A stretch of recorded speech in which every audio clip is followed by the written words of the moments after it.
Það styrmir sigur mútið Ítalíu í Reggio Emilia. Hvernig tilfinningin svona beint eftir leik? Bara stórkostleg sko. Ég hef aldrei upplifað svona með landsliðinu sko. Bara magna. Þú spilir lítið í leik fyrir helgina heima í Laugardalshöll.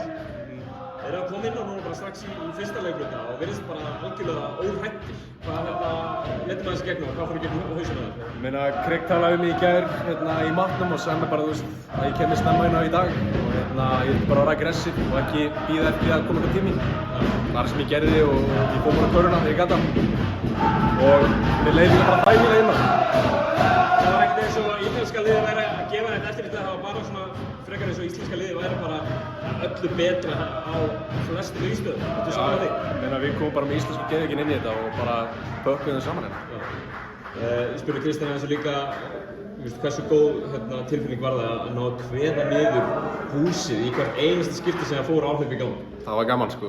Það var mjög gaman og fullt af fólki hérna og þau voru bara orðlaus og maður sá það á þeim og það er engin betri tilfinning í körfubolta en það. Og náður þetta tróðslu í leiknum, svona breakaway tróðslu, hlýtur að vera gaman svona persónulega. Já, það er alltaf gaman að tróða. Það var fullri höll á útivellinni. Það er alltaf gaman að tróða.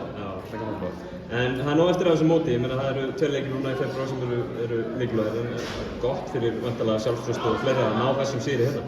Já, ég meina, þetta var hörku sigur og við erum bara í dauðafærð núna að fara á Eurobasket og við erum bara að klára Ungverjana og Tyrkina í næsta glugga og eftir þessa framistöðu þá er ég bara mjög bjassin. Kæran ekki Styrmir. Takk fyrir það.